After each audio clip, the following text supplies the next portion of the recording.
Está começando Na Montanha, o seu podcast.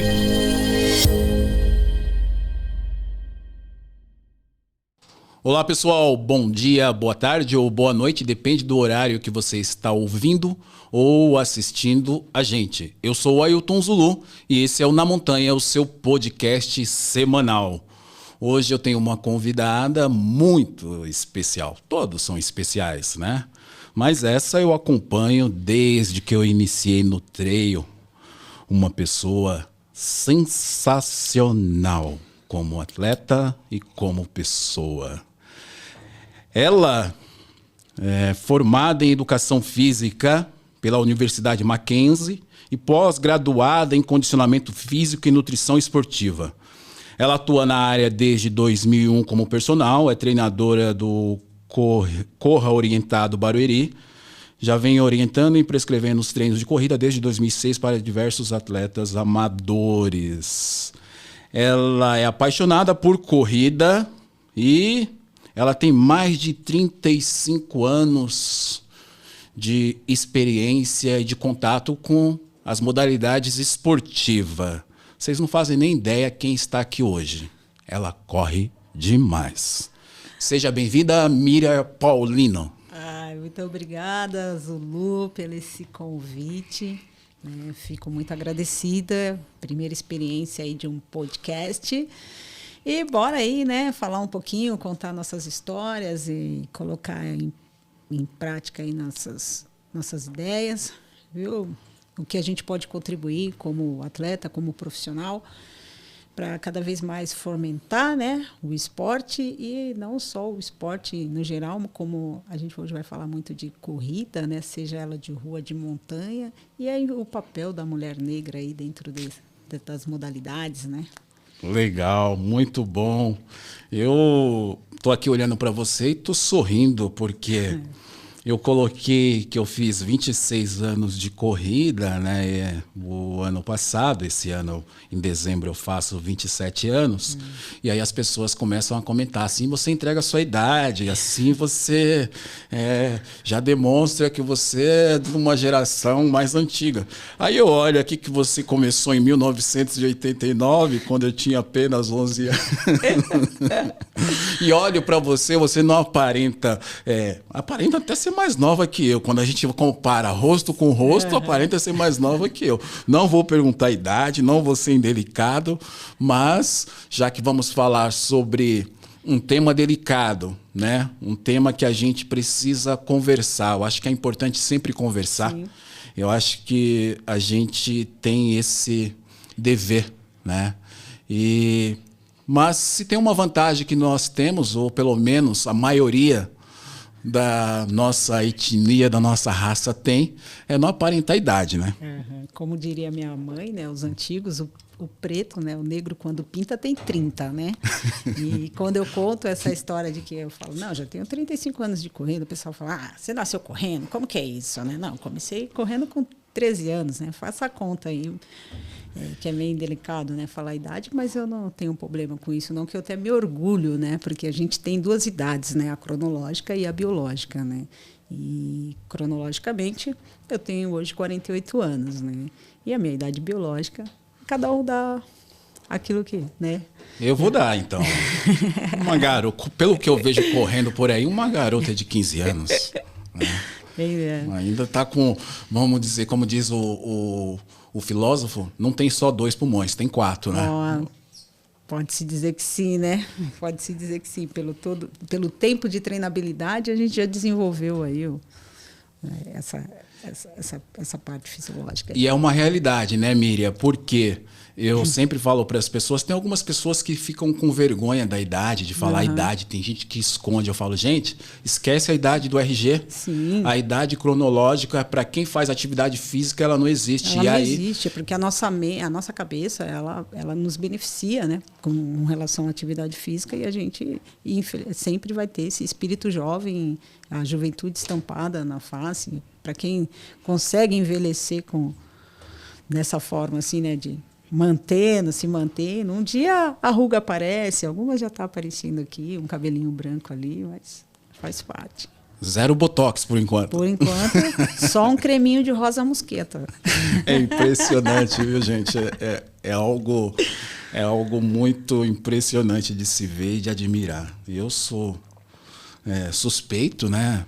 Por justamente hoje a gente vai falar de um tema que eu sou suspeito, eu faço parte, acabo tentando ser o mais imparcial possível, mas eu, como diz o samba, eu acho o sorriso negro lindo, né?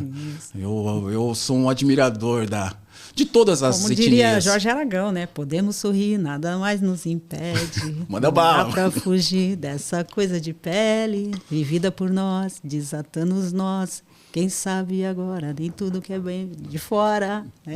Olha aí, pessoal, além de tudo, afinada, meu. Uau! Hashtag não é só correr. Não é só correr, eu tô aqui impressionado mesmo. Miriam, nós vamos falar de um tema, né? Hoje eu praticamente não pautei e vou tomar um certo cuidado para não tomar o seu tempo. Eu quero ouvir você e não falar. Mas se eu fosse falar, eu ficaria aqui 10, 20 horas falando das minhas experiências, né, na modalidade esportiva, a relação do negro com a atividade física, com o preconceito, com o racismo. E eu tenho certeza que algumas pessoas, ao ver esse tema, né, ao ver o início do nosso episódio, eles vão desligar. Sim, bem provável. E eles vão desligar por um motivo que muitas vezes ele não sabe, né? Essa aversão, né?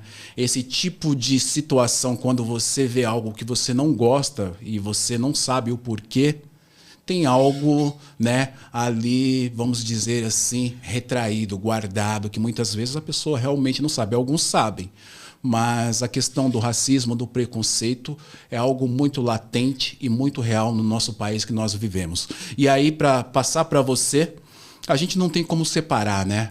Porque se a gente tem uma cultura racista, misógina, cheias de preconceito, GLBT-fobia, né? Todos esses preconceitos que nós já conhecemos. Mas aí quando a gente depara para o seguinte número, que 55% da população brasileira é da raça preta, da raça negra, a gente percebe que o país é uma mistura, né? Nós não podemos dizer que o Brasil tem uma descendência europeia, né?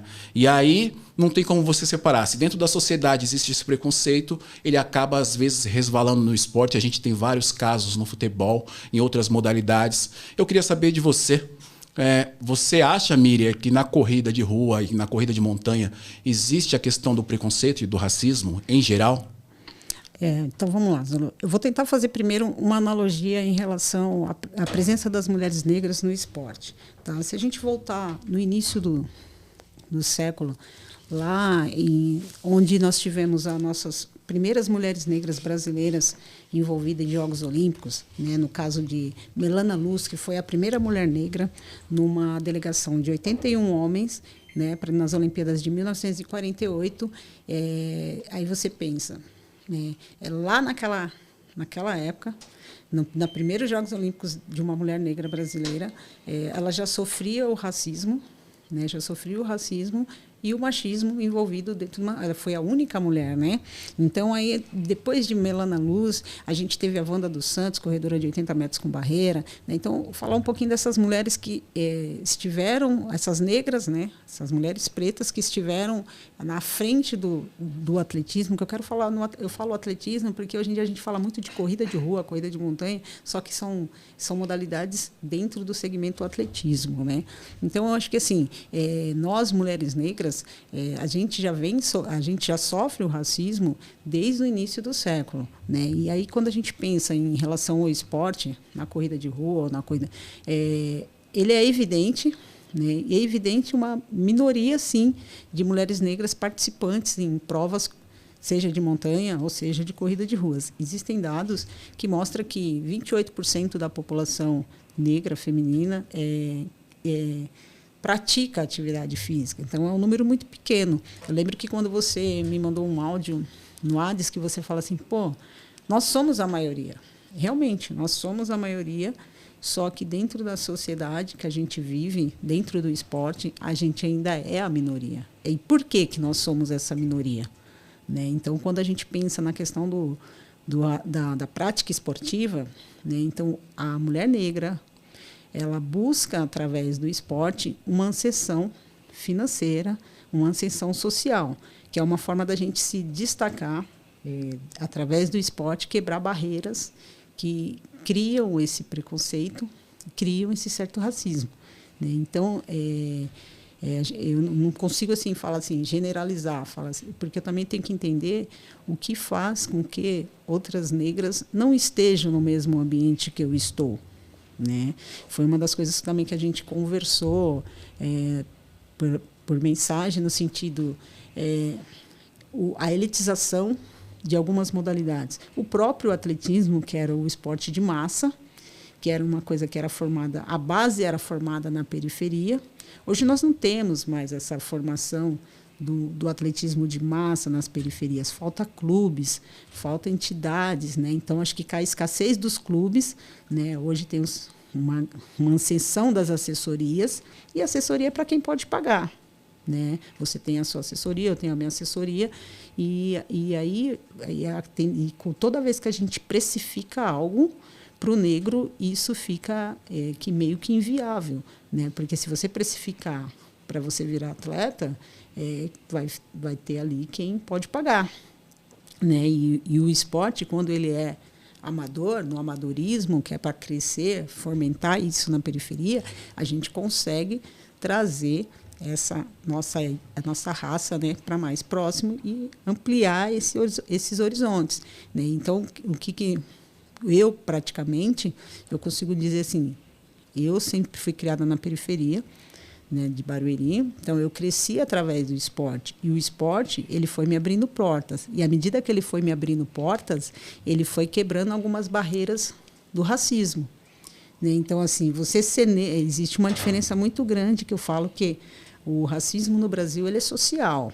Né? Então, existe uma diferença aí entre eu, vou citar um jogador de futebol, um Zé Roberto, e vou citar um cantor de pagode, um Alexandre Pires.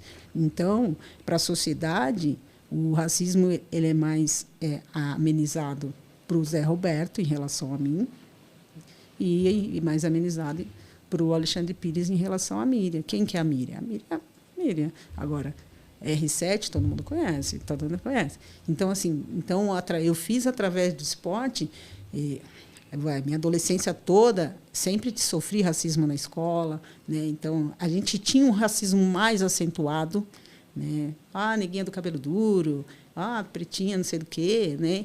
Só que aí, à medida que você vai praticando esporte, você vai se destacando na modalidade que você atua, esse racismo ele vai sendo diminuído. Né? Aí hoje eu pego e falo assim, mas será que tem um racismo no trail? Ou será que eu sou vista diferente? Né? Só que talvez o meu potencial atlético dentro do trail é o que ameniza o olhar do racista, se ali tiver.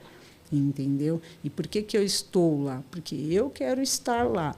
Né? E aí, ou seja, por que não tem outras negras? Tem outras, uma ou outra, né? Você vai num evento ou outro, sempre tem, mas é um percentual ainda muito pequeno. Então, eu acho que ainda falta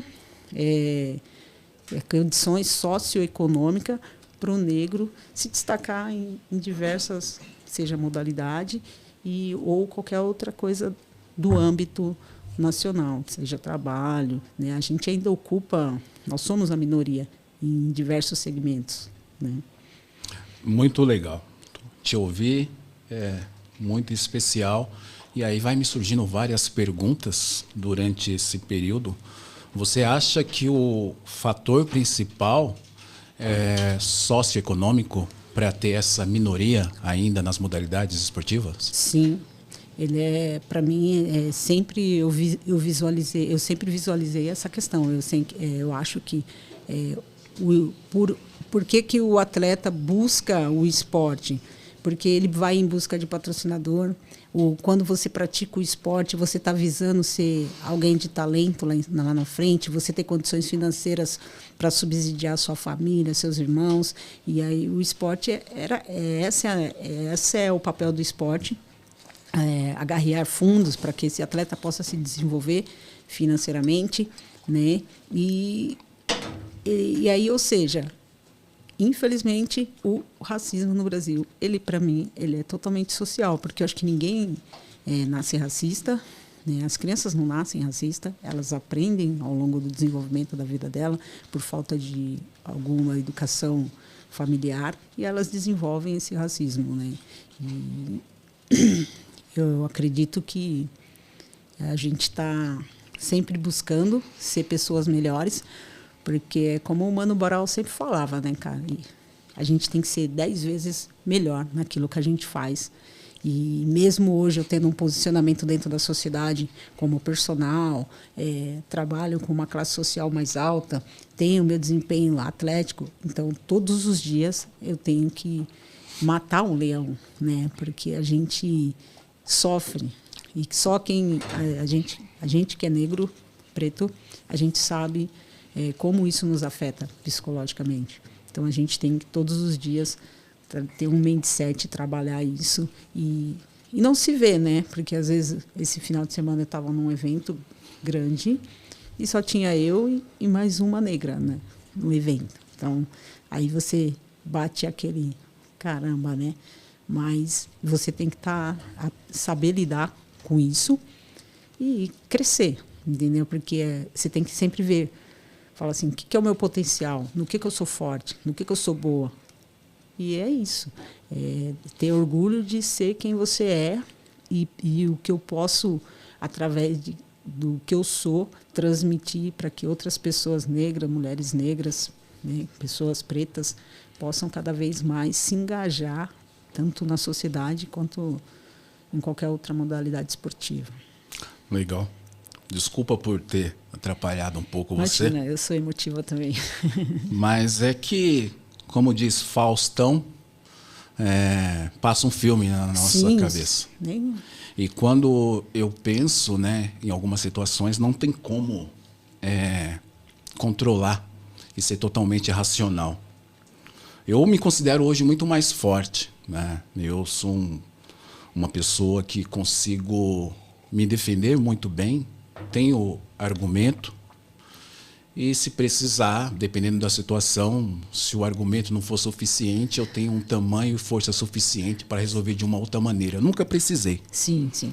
Nunca precisei porque minha mãe, por ser negra, né, sempre me ensinou, me deu alguns ensinamentos importantes. E eu aprendi e levei isso para a minha vida e levo até hoje. Quando a gente pensa dentro da sociedade em relação a tudo, Miriam, eu perdi a conta de quantas situações eu já passei. E passo ainda, né? Então, não é vitimismo, não é mimimi, não é lacração na internet, é uma realidade que nós vivemos na pele. Sim. A gente tem propriedade porque você falar de racismo é uma coisa.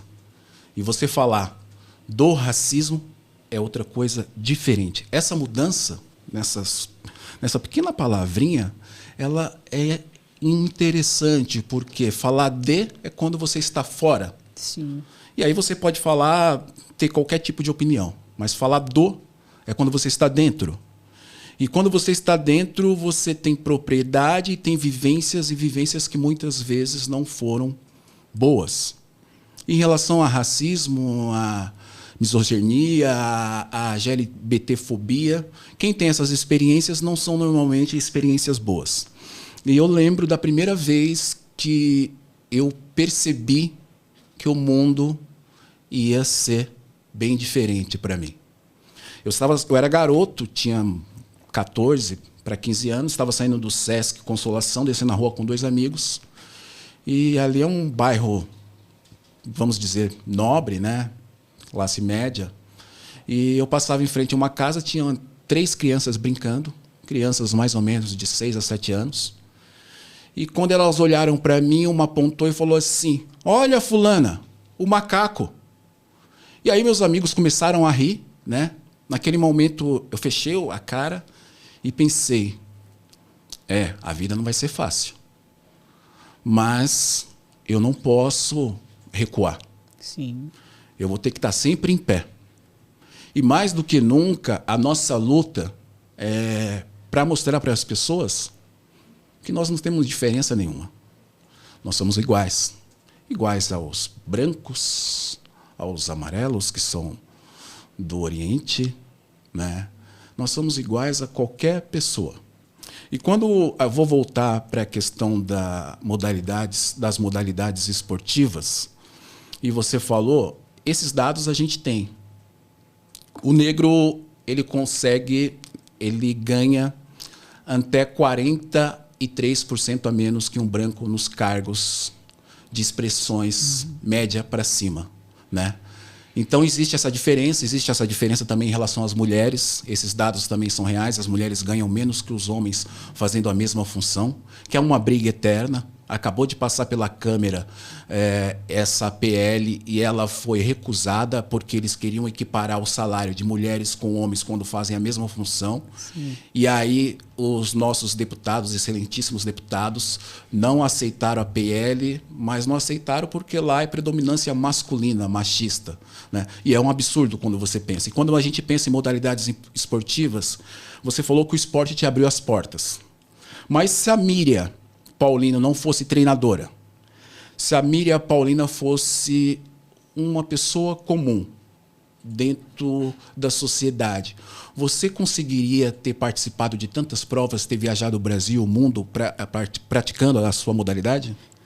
Vamos lá, vou tentar fazer uma analogia familiar aqui. Eu sou de uma família de 10 irmãos, né? Então, assim, minha mãe, ela sempre falava, né? Que ela faleceu recentemente. Eu tenho 10 filhos não são iguais, né? Porém, minha mãe, ela sempre nos educou para estudar, né? Então, todos nós, meus 10 irmãos, nós somos todos estudados, né? Então, acho que assim, a educação, ela sempre foi um divisor de água. E dos 10 irmãos, eu sou a única que é atleta, né? As minhas irmãs, eu tenho irmã que tem doutorado, tenho irmã que tem mestrado, mas tudo partiu do princípio de que você tinha que estudar, né? Tinha que estudar para tentar ser alguém. E quando você me pergunta, né, que eu te falei, o esporte me abriu muitas portas, isso, aquilo, outro, talvez, se eu não fosse atleta, eu ia ter muito mais dificuldade para chegar aonde eu cheguei. Porque, mesmo dentro de uma família de 10 irmãos, a gente teve um desequilíbrio socioeconômico no sentido de filhos. Então, as mulheres, elas são bem-sucedidas, se deram bem. Os homens, eles não são bem-sucedidos. Eu acredito que o homem negro, na sociedade, ele tem mais vulnerabilidade, ele está mais vulnerável para o desemprego, para o crime, para tudo e qualquer outra coisa, né? E quando você é mulher, você tem que está sempre lutando para se colocar no mercado de trabalho. Uma mãe negra, ela cuida de 10 filhos, né? Um pai negro nem sempre vai conseguir cuidar de 10 filhos, né? Um homem negro, se ele não tiver estabilidade emocional, ele se perde na sociedade. Tanto é que a estatística é estatístico, né? A gente tem um sistema penitenciário, né, com praticamente aí um número muito grande de pessoas pardas, negras, pretas, né? Que é diferente no sistema carcerário feminino. No masculino chega a aproximadamente 82%.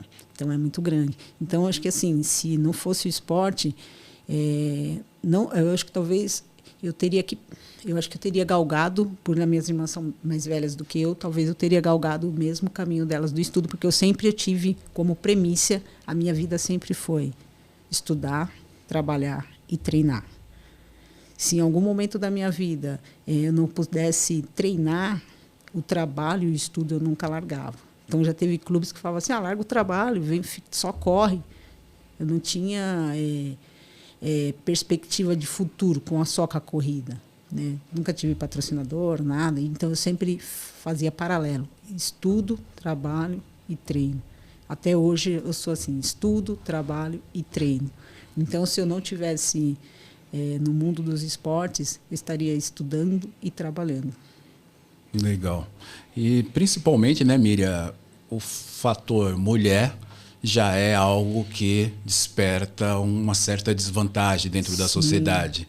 E aí, ser mulher e ser mulher negra... pobre, preta, a gente já estava lascado, né? Falar a palavra certa assim, né? Essa é uma realidade. É uma realidade. E ela é até hoje, né? Porque assim, a gente às vezes pensa assim, como esportista, por que existe o racismo no esporte, vamos pegar pelo futebol, né? Que é das modalidades mais polarizada mundialmente, onde a gente tem grandes personalidades pretas, né? Aonde foi parar o nosso fair play, né? Que é o jogo limpo? Por que existe o racismo dentro de um campo de futebol, né? Se existem grandes ídolos como Pelé, teve o caso recentemente do Vinícius Júnior, né? Então assim, o racismo ele é uma coisa que está no ser humano que não teve uma educação para lidar com esse tipo de comportamento dentro da sociedade, né? Infelizmente. E aí a gente vai lá para Jesse Owens, é o mais emblemático, sim, né? É a situação mais emblemática que a gente tem. E aí a gente volta e eu tenho essa percepção. Quando a modalidade, você não precisa de muitos acessórios, você não precisa de muitos locais para você ter essa prática, a gente sobressai. Quando eu falo a gente sobressai como uma sociedade menos favorecida financeiramente. Sim. Pensando nessa questão, né? Porque as modalidades que você percebe onde há a maior demanda de pessoas negras no mundo é futebol, porque a criança ela pode jogar em qualquer lugar. Sim. O basquete, que ela precisa da bola e do aro.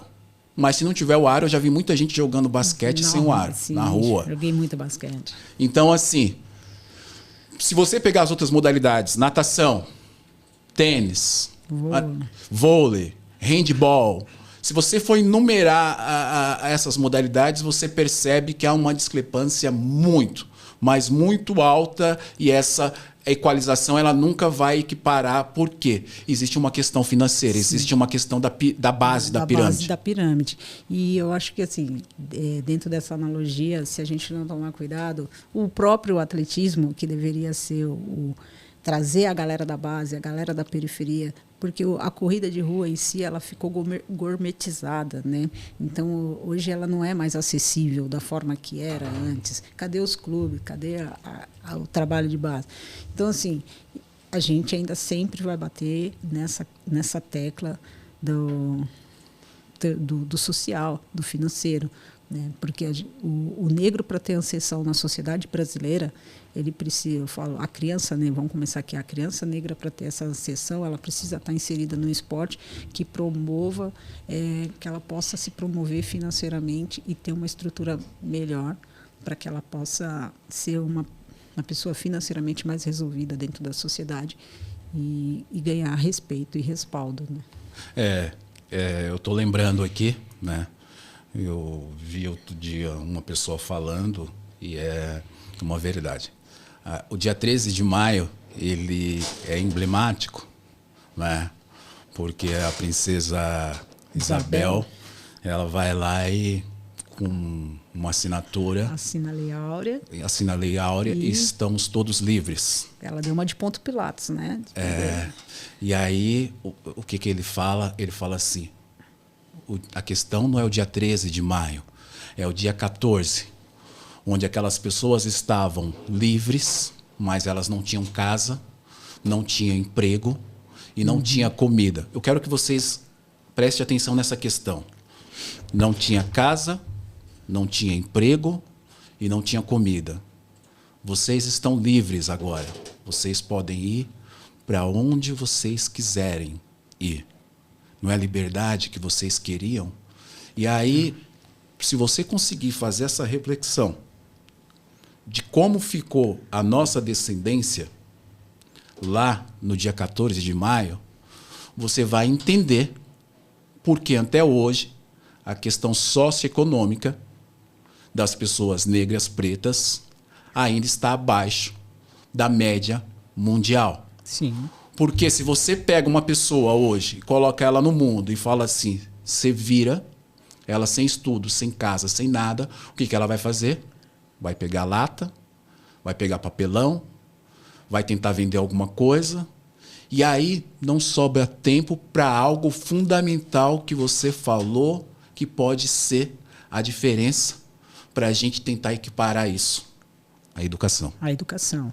E aí, dentro dessa, historicamente, você levantou essa questão da Lei Áurea, né? E aí teve um erro, né, por parte do ministro da Justiça, Rui Barbosa, né, que é a questão do assentamento, né? É a mesma coisa. O que o negro passou com a abolição da escravatura, para onde foram os negros? Foram para as margens da sociedade, aonde surgiram as favelas, se a gente for entrar todo nesse contexto social antropológico, né?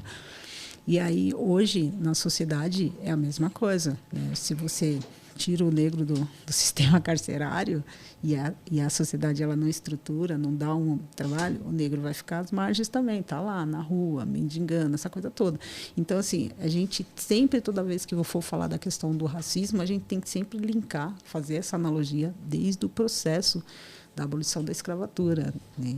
E acho que a gente foi, sim, muito prejudicado com todo esse processo, e porque nós, por ser a maioria, era para nós estarmos bem acentuados dentro da sociedade, como pessoas, né? E aí é onde, infelizmente, a educação, que é o modificador, o divisor de águas, né? E nem todo mundo tem esse acesso, né? Ela está aí, mas não é totalmente acessível da forma que deveria ser na construção do pensamento, né? Para que a gente pudesse desenvolver melhor essas questões. É algo que realmente não tem como você desvincular, né?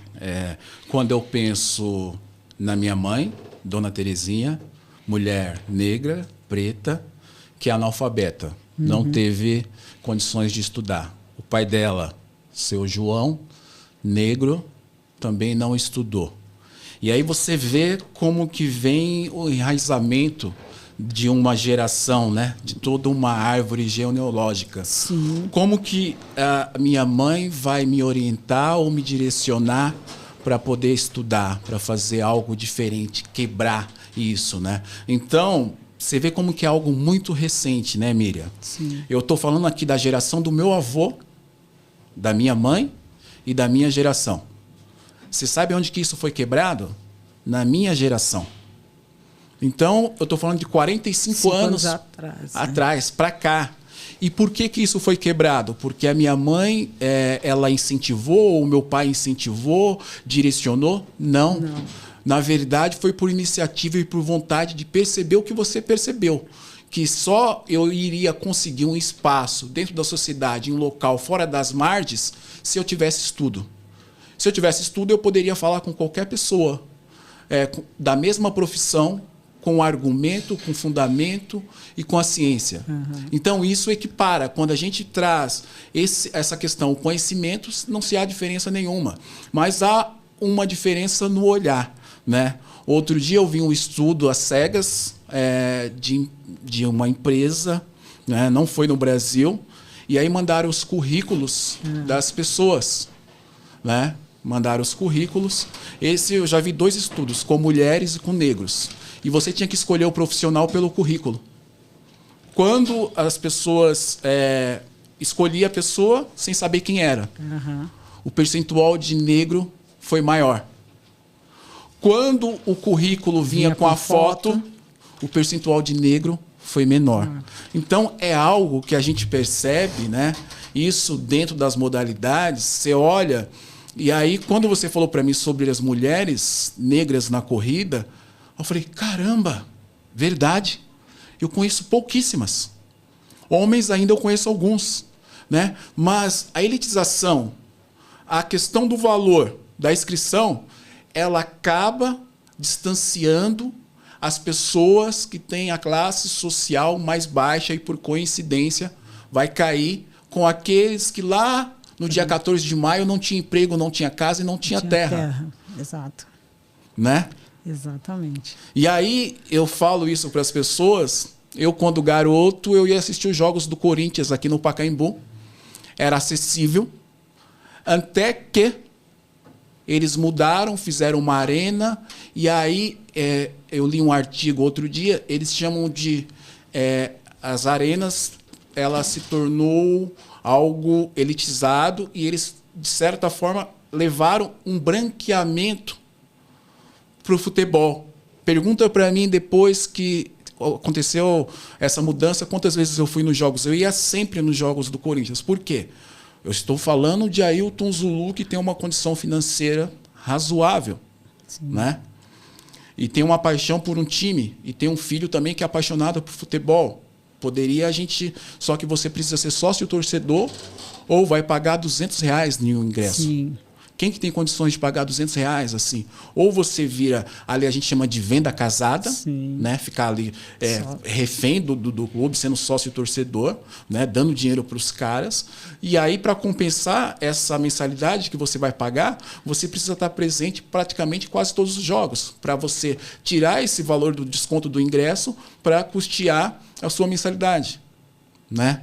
Então, quando a gente olha para essa questão, a gente vê que existe uma lacuna.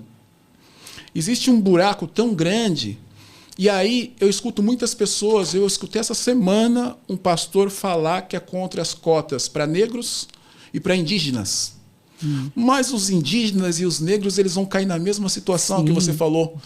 Lá, Rui Barbosa, o nosso ministro, poderia ter assinado o assentamento. Você tinha que ter, no mínimo, um local para ficar, uma casa.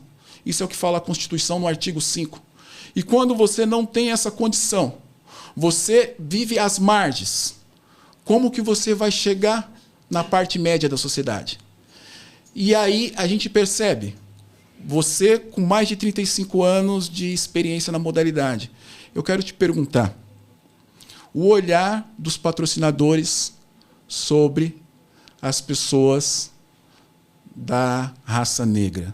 Você acha que existe essa diferença ou não? Estamos iguais. Todo mundo, se você tem talento, você recebe lá tênis, recebe roupa. Eu tenho uma história, mas não vou nem contar aqui, tá? Porque senão vai dar polêmica. O que você acha? Infelizmente, a marca ela está muito associada com o perfil, né? Então a gente, assim, se a gente falar a nível de Europa, a gente já consegue identificar marca e atletas, né?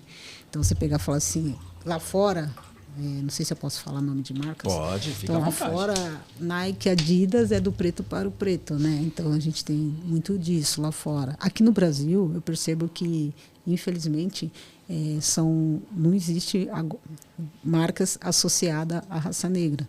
Né? São um ou outro atleta que você vai ver determinada marca apoiando, porque existe essa questão da imagem.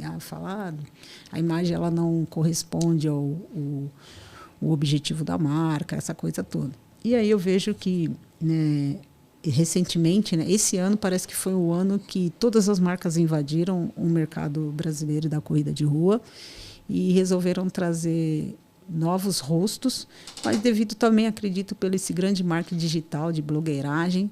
Então, são rostinhos, não importa se você tem o talento ou não, mas se é um rosto que vende. Então, eu vejo que as marcas elas se apropriaram o departamento de venda virou o próprio blogueiro, né? Virou o departamento de venda das marcas, né? E quando a gente fala nessa questão da imagem do negro associada a uma determinada marca, eu vejo que hoje tem uma marca dentro do mercado brasileiro que voltou para o mercado brasileiro, já foi patrocinador oficial do atletismo brasileiro na década de 80, 90, e hoje ela volta com tudo, fazendo uma grande mixigenação, né? Porém, dentro dessa mixigenação de pessoas que vestem a marca, ela está praticamente com uma representatividade de um percentual maior de pessoas pardas pretas, né? Vamos falar assim, né? Que o pardo não é nem preto nem branco, né? Mas a gente que é mais velho foi registrado como pardo, né? Hoje as crianças já não têm mais isso dentro do registro de nascimento. Então eu acho que assim está sendo uma iniciativa bacana dessa marca está promovendo pessoas pretas, né, dentro da corrida de rua, do atletismo brasileiro, né? Mas sempre tive dificuldade. Nunca tive uma marca, nunca tive o apoio. Vejo pessoas, grandes atletas que eu conheço, também não têm patrocínio, dificilmente conseguiu patrocínio de uma marca por questão étnica, né, que não tem a identidade visual da marca, e eu acho que isso ainda é. E aí, quando você dá poder, você dá essa demanda para algumas pessoas, elas vão sim. Né? Sim. Quando eu falei para você que algumas pessoas, ao assistir a esse episódio, iriam desligar, é porque elas têm aversão. Existe uma questão chamada tolerância. Tolerância, exatamente. Tem muitas pessoas que elas toleram os negros. Outro dia eu ouvi um cara falar, e estava esse assunto lá rolando, ele falou assim, não, eu não sou racista. A minha empregada doméstica é negra e o meu cabeleireiro é negro. Começou por aí, né? Eu falei, como que é? Não sou racista. Eu falei, você percebeu o que você falou ou não? Não, o que eu falei demais? Eu falei, pois é. A normalização do preconceito, do racismo, está dentro de você. Então você acha que você acabou de ser racista. Uhum. E quer ver outra coisa? No Dia da Consciência Negra, quando aquelas pessoas correm para o Instagram e escrevem, não deveria ter Dia da Consciência Negra, deveria ter Dia da Consciência Humana. Cara, você é o maior racista que você ainda não percebeu quando você escreve isso. Porque você não entende essa lacuna, você não entende a nossa história, você não entende de onde nós saímos e aonde nós chegamos. Eu estar aqui hoje, você está aqui hoje, foi uma luta. Né? Porque quando eu lembro como eu fiz para estudar, que a cada 6 meses eu tinha que ir lá renegociar a faculdade, porque eu ficava 6 meses sem pagar a faculdade e tinha que fazer a renegociação a cada 6 meses para estudar o próximo semestre. E demorei um tempo, porque o último semestre os cheques voltaram, e aí eles fizeram uma situação lá de eu não entrar na central do aluno, para eu procurar a secretaria, e você não consegue pedir o seu diploma. Então, existe todo um sistema trabalhando para que você não chegue lá. Sim. É lógico que eu tenho que pagar. Eu sou uma pessoa como as outras comuns. Mas a questão, quando a gente entra na questão socioeconômica, isso fica mais complicado, né, Miriam? Exatamente.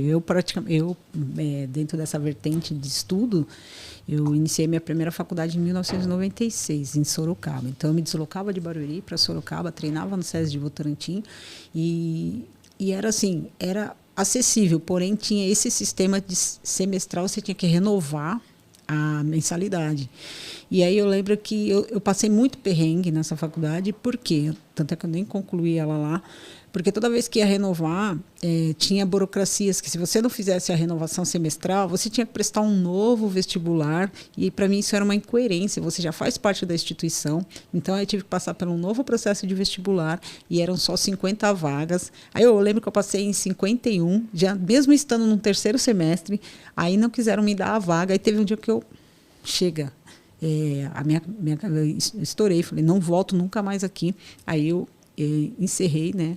Em 98, eu não fui mais. Aí foi quando o Mackenzie veio para o meu município, né? Eu falei assim, um dia eu vou tentar o Mackenzie, né? Mas, tipo, sem condição financeira nenhuma. Na ideologia de que quem era atleta conseguiria uma bolsa e bora lá tentar fazer o Mackenzie. Aí eu prestei o vestibular na época, em 2000, e tinha... tinha 4 chamadas, né? Que antigamente os vestibulares era mais difícil de entrar, né? Tinha 4 chamadas e eu passei logo na primeira chamada. Falei, da onde eu vou tirar dinheiro para pagar a Mackenzie, né? Ganhava, tipo, R$200 por mês no que eu fazia. Era uma coisa muito perto do que era o valor da mensalidade. Acreditando que eu ia entrar numa bolsa atleta. E assim, não foi. E aí eu vivi uma vida de faculdade nesses perrengues, né? De você pagar uma, atrasar uma, pagar uma. Então, assim, a nossa vida financeira, a gente sempre bateu nessa tecla. Eu tinha um irmão, caçula, que ele sempre falava uma frase que é dele até hoje, né, com seus 40. Ele fala assim, tem hora que o negro ele vive de teimoso, né?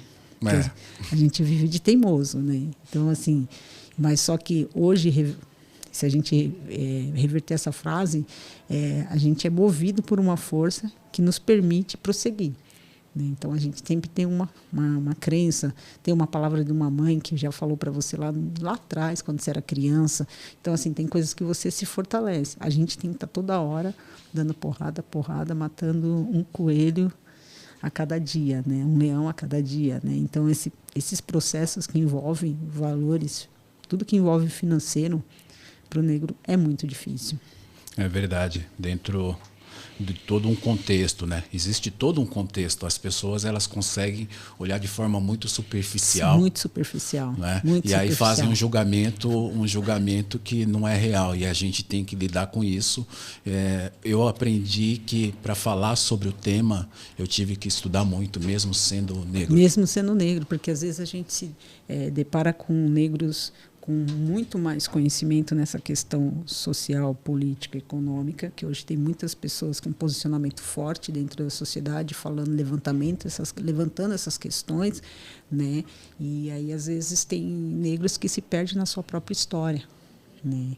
Então, assim, é complicado, mas acho que a gente tem cada vez mais tá se agregando desses valores, desses conhecimentos, para ir trazendo, que até mesmo às vezes o branco, às vezes ele fala, não sabia disso, não sabia. Às vezes a pessoa pede uma desculpa porque realmente ela não sabia, né? Não entendia. Então, tem pessoas que às vezes falam assim, eu não tenho amigos negros, né? Aí quando passa a conviver com a gente, aí começa a ver coisas que eu falo, nossa, começa a ter outro olhar, entendeu? Que eu falo que é o que faltou lá na infância dessa criança branca, né? A convivência. Hoje você entra numa sala de aula, quantos negros tem numa sala de aula, né? O amiguinho, a criança, quantos amiguinhos negros você tem? Ontem eu estava dando aula para uma criança de 10 anos, ele é branco, aí ele falou, Miriam, eu fui passar o final de semana na casa do meu padrasto, e eu tenho um menino lá menor que eu, ele tem 6 anos. Só que ele tem o mesmo nome que eu, Heitor, só que ele é preto, né? E a gente estava jogando basquete, aí de repente vem outros meninos e ficou, ô neguinho, seu pretinho, ô neguinho. Aí ele falou, o menino, ele teve o posicionamento, meu aluninho, foi lá na portaria, falou pro porteiro, estão chamando meu amigo de negro, de preto. Aí o porteiro interfonou para a mãe dessa criança, e aí eles subiram para o apartamento. Depois de uma hora, mais ou menos, apareceu o pai da criança lá e o menino estava chorando e foi lá pedir desculpa, né? Então, assim, esse meu aluno branco, de 10 aninhos, ele já tem um entendimento nessa questão das diferenças das raças. A mãe dele trabalha isso com ele. O que faltou para aquelas crianças que chamou ele, o amiguinho dele de preto, de neguinho, de macaco, vai crescer um adulto racista. Entendeu? Essa criança que vai crescer um adulto racista, né? Que é aquela velha versão. O mal só existe quando o bem não existe, só é escuro quando não está claro, né? E a pessoa só é racista quando ela não é ensinada, quando ela não é disciplinada. É uma realidade. Eu vou sempre lembrando das situações, e eu passei recentemente dentro da minha família uma situação assim. Eu estava com a minha sobrinha no colo, a Manuela, né? E no sobrado, eu moro no alto, e o meu primo e minha tia moram embaixo. E aí eu estava com a minha sobrinha no colo aqui no alto, aí o meu priminho de 4, estava quase para fazer 5 anos, olhou para mim e falou para a irmã dele, nossa, eu tenho dó da Manuela. Ela está no colo de uma pessoa preta. Do nada, assim. Quando eu ouvi aquilo, que eu olhei para ele, eu falei assim, da onde que ele tirou isso? Uma criança que tem 4 para 5 anos. E aí, tem situações que a gente está preparado para lidar. Sim. Principalmente quando isso vem de adulto. Você consegue lidar muito bem, você consegue ter uma resposta, você consegue se defender. Mas quando você está desarmado, que vem de algo inocente, na hora eu fiquei sem palavras. E aí depois eu chamei o pai dele, conversei com o pai dele. Eu falei, olha, ele falou isso, isso e isso. Não pode. Não sei, na época ele não ia para a escola, então ele aprendeu isso ali, no convívio, com alguém. Televisão, internet, ele aprendeu. E aí ele já começou a notar essa diferença. E é ruim quando você olha para a pessoa e o que chama a atenção é a cor da pele dela. Eu não posso olhar para você e a primeira coisa que eu ver é a cor da sua pele. Se eu consigo olhar para você e ver a cor da sua pele, é porque alguma coisa está errada aqui dentro. Sim, sim. Os meus conceitos estão equivocados como pessoa. E aí, para a gente finalizar, né, o tema ele vai. Sim. Daria para a gente fazer 10, 30 episódios.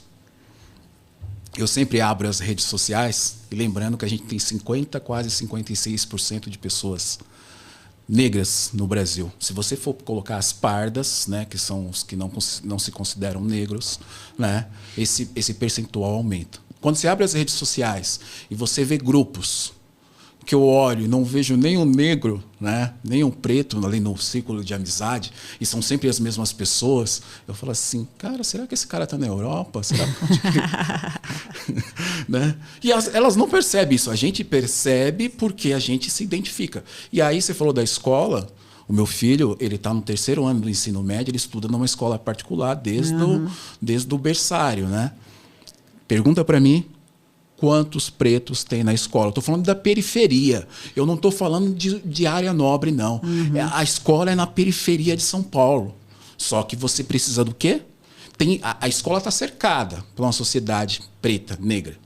Só que você precisa de dinheiro para pagar a escola. Sim. E aí vai ter a ausência do negro, do preto, porque não existe. Socialmente ele não vai, ele vai para o Estado, vai para a prefeitura. Né? Miriam, o papo está muito bom, está excelente. Adorei, estou adorando. Né? Mas eu queria finalizar contigo, você deixando aí uma palavra de encorajamento, de enfrentamento para toda a sociedade, para toda a legião de corredores de rua, de corredores de montanha, do atletismo em geral. Você é treinadora, você é atleta de alta performance ainda, porque você participou agora de 2 eventos e eu vi você no pódio geral, tá? Pessoal, ela teve no evento do Rafael os 5 ataques, foi geral. Tamari Deguchi ali que estava junto também, que foi geral. Gostoso. Né? E teve na Rock Mountain, né, em Atibaia, uma prova... Foi uma prova sensacional, super técnica, e as meninas estavam fortes. Correndo com as meninas de 25 anos. E aí, ó, foi embora. Então, parabéns pela sua performance. E deixa uma palavra para essas pessoas, sua rede social, como encontrar você, e vamos embora. E vamos embora. Então, assim, na verdade, mais uma vez... agradecida pelo convite, né, a intermediária da Mari, que foi uma pessoa aí que intermediou esse diálogo, e eu acho que é super importante, por mais polêmico que seja essa questão de falar do racismo, do preconceito, ele é evidente na nossa sociedade, e no mundo dos esportes ele não deixa de ser. Por mais que o esporte deveria ser o local onde não deveria existir preconceito e racismo, a gente ainda tem essa dicotomia em relação a isso, né? E eu acredito assim, nós negros somos a maioria, nós negros precisamos cada vez mais estar presente nos lugares e no esporte fazer valer o nosso posicionamento, participar. Eu sei que ainda existem pessoas negras, pretas, que às vezes elas não se veem em determinado modalidade que tem um custo maior, acha que o próprio negro ele cria um preconceito dentro dele mesmo, de achar que eu não estou à altura, falar assim, isso aí é só para elite, é só para quem tem dinheiro. Então acho que o negro ele tem que parar de se menosprezar, se diminuir e estar aonde ele achar que ele deve estar, né? Então é uma coisa que eu sempre também falo assim para os meus sobrinhos, que são crianças, quando me perguntam, tia, a gente pode ir em tal lugar? Eu posso ser médico? Eu posso ser o quê? Você pode ser o que você quiser. Né? E a base para você ser o que você quiser é a educação, né? E mudar. E a gente, todos os dias, a gente tem que estar mudando o mindset das pessoas para elas entenderem que a gente está num mundo onde todos somos iguais, né? Dentro da sociedade, e a diferença quem faz é um mecanismo de crença limitante que algumas pessoas carregam por não ter trabalhado essa questão educacional, racial, na sua infância, na sua adolescência. E é isso, gente. Por mais mulheres negras nas corridas, seja de rua ou de montanha, mas por mais mulheres negras na montanha, né? Isso é o que eu venho buscar aqui hoje mais mulheres negras na montanha. É isso aí. Muito obrigado, né? Muito obrigado, pessoal. E a gente falou de um tema sensível, mas é bem real. E a gente sente na cor da pele todos os dias, todas as horas. Mas a gente não é vítima. A gente estamos aqui para guerrear. Sim. Somos iguais a todos. Todos, exatamente. Fala para ele que a cor da pele é linda demais. Um abraço, pessoal. Eu quero fazer um agradecimento especial aos nossos apoiadores. Autoescola Ideal Suzano, são 27 anos de comprometimento e respeito. 2R Ar-Condicionado, para sua empresa ou para sua casa, ar-condicionado é com a 2R. E a LA Studio, você que é fabricante de roupas e quer ter estampas exclusivas para suas peças, a LA Studio vai atender você com exclusividade e excelência. A Colmeia Print oferece soluções de impressão e serviços para comunicação visual nas áreas de ponto de venda, mídia exterior, materiais para eventos e ações de merchandising em geral.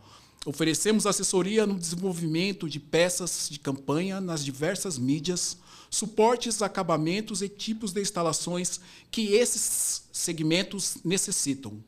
Quantas emoções cabem numa foto? A Foco Radical tem a resposta para os seus momentos inesquecíveis. Acesse www.focoradical.com.br.